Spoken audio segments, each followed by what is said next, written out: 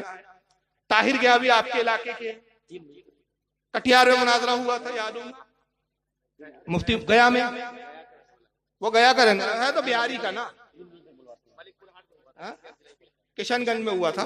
3 بجے تک گاڑی کھڑی رہے گی، 3 بجے کے بعد بھائی 2:45 نکل جاؤں گا۔ 3 بجے گیٹ پہ گاڑی ہاں بھائی آتے وقت جام لگ گیا تھا۔ نہیں چلیے ٹھیک ہے، اللہ تعالیٰ آسانی کرے میرے لیے بھی۔ انشاءاللہ دعا کریں گے۔ میں عرض کر رہا تھا طاہر گیابی صاحب، گاڑی تیار کریں 3 بجے تک۔ طاہر گیابی صاحب یہ آپ کے کٹیہار میں مناظرہ ہوا تھا، کشن گنج میں ہوا تھا، ملک پور ہاٹ میں، مفتی مطیع الرحمان صاحب کے ناگپور آئے جشن فتح منانے کے لیے۔ اب میرے پاس ہے وہ آڈیو، سناؤں گا، وقت ہوگا زبانی سنا دے رہا، اعتماد کریں، انشاءاللہ کبھی آنا ہوگا تو یاد دلا دیجیے گا تو میں سنا بھی دوں گا۔ اس میں طاہر گیابی کہتا ہے خبیث، یہ بریلیوں کا عقیدہ بڑا گندا ہے، یہ مردوں کو کھانا کھلانے کے لیے فاتحہ دیتے ہیں، کھانا بھیجتے، کہتے ہیں اللہ یہ حلوہ جو رکھا ہے ہمارے فلاں دادا کو پہنچا دے، ہمارے تایا کو پہنچا دے، ہمارے چچا کو پہنچا دے، ہمارے باپ کو پہنچا دے۔ تو ان کا عقیدہ ہے کہ جو کھانا رکھ کے فاتحہ دیتے ہیں یہ کھانا مردوں کو پہنچتا ہے۔ تو بھائی جب تمہارا عقیدہ ہے کہ یہ مردوں کو کھانا پہنچتا ہے تو مردہ کھاتا ہے تو حقتا بھی تو ہوگا۔ مذاق اڑا رہا ہے کم بخت، تو کہا حقتا بھی تو ہوگا۔ تو جب حقتا ہے تو قبر میں پاخانہ گو گو ہو جاتا ہے، بدبو آنے لگتی ہے، تو یہ بدبو باہر نہ آ جائے، تعفن باہر نہ آ جائے، یہ قبر پر عطر چھڑکتے، چادروں سے ڈھانپتے قبروں کو، معاذ اللہ۔ یہ بزرگوں کا مذاق اڑایا، ہمارے اور تمہارے مردوں کی بات نہیں ہو رہی ہے۔ یہ اولیاء کی، کیونکہ ہم اولیاء کی مزاروں پہ عطر ڈالتے ہیں، اولیاء کی مزاروں پہ چادریں ڈالتے ہیں، عام قبروں پہ کہاں ڈالتے ہیں؟ ولیوں کا مذاق اڑا رہا، اس کی بے غیرت قوم ہنس رہی ہے۔ جب جوابی جلسہ ہوا، مفتی مطیع الرحمان صاحب بھی جلسے میں تشریف لائے تھے، اور شاید آپ لوگ جانتے ہیں، پتہ علماء جانتے ہیں کہ مفتی مجیب اشرف صاحب رحمۃ اللہ علیہ، مفتی اعظم مہاراج حیات تھے، ان کی سرپرستی میں جلسہ تھا۔ 15 منٹ مجھے دیے گئے تھے کہ ان بیہودہ اعتراضوں کے جواب آپ کے ذمہ ہیں، باقی علمی جواب تو مطیع الرحمان صاحب دیں گے۔ تو میں نے بڑا عرفی جواب دیا تھا، میں اتنی تفصیل میں نہیں گیا تھا کہ فاتحہ کی اصلیت کیا ہے اور حدیث میں کیا ہے۔ میں نے کہا سنو، جیسا دوں گے ویسا پاؤں گے۔ میں نے کہا طاہر گیابی صاحب آپ کہتے ہیں کہ ہمارا مردہ کھاتا ہے اور قبر میں ہگتا ہے، اور قبر میں ہگتا ہے تو بدبو ہو جاتی ہے، تعفن ہوتا ہے۔ آپ مولانا ٹھیک ہے آپ کہہ رہے ہیں تو ہم مان لیتے ہیں، لیکن پوری بات آپ نہیں جانتے، کیونکہ مردہ ہمارا ہے نا، زیادہ تو ہم جانیں گے نا آپ سے زیادہ تو ہمیں معلوم نا اپنے مردے کا حال۔ ہوتا یہ ہے کہ سال بھر تو ہم اپنے مردے کو کچھ نہ کچھ پہنچاتے رہتے ہیں، کچھ نہ کچھ بھیجتے رہتے ہیں۔ حالانکہ سن لیجئے ہمارا یہ عقیدہ نہیں ہے، پہلے سن لیجئے ورنہ کنفیوز ہو جاؤں گے آپ۔ ہمارا یہ عقیدہ نہیں ہے کہ جب فاتحہ میں کھانا سامنے رکھتے ہیں، فاتحہ دیتے ہیں، یہ کھانا مردے کو پہنچتا ہے۔ جی نہیں، کھانا مردے کو نہیں پہنچتا، بلکہ کیا پہنچتا ہے؟ ایصال ثواب۔ وہ کھانا جو آپ پڑوسی کو دیتے ہیں، کسی بھکاری یا کسی سائل کو دیتے ہیں، کسی غریب کو دیتے ہیں، دوست احباب کو کھلاتے ہیں، تو کھانا کھلانے پر جو اجر و ثواب ہے وہ ثواب اس مردے کے نام میں اعمال میں لکھا ہے۔ زندہ باد۔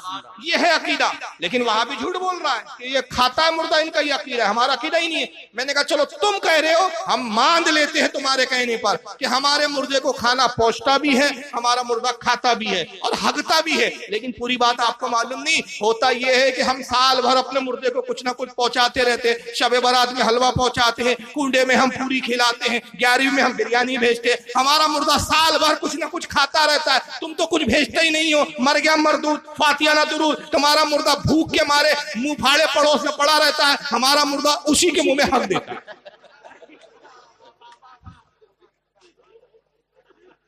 اب اس کا منہ بھی اس کی طرح لگتا ہے، نام نہیں لینا چاہ رہا ہوں، سمجھ لیجیے، بھوک کے مارے پڑا ہے۔ الزامی جواب ہے، بڑا بڑھیا ایسی جواب دینا ہوگا۔ تو اب ان کو حلووں سے کیوں چوڑ ہے، اس کی وجہ بتا دوں؟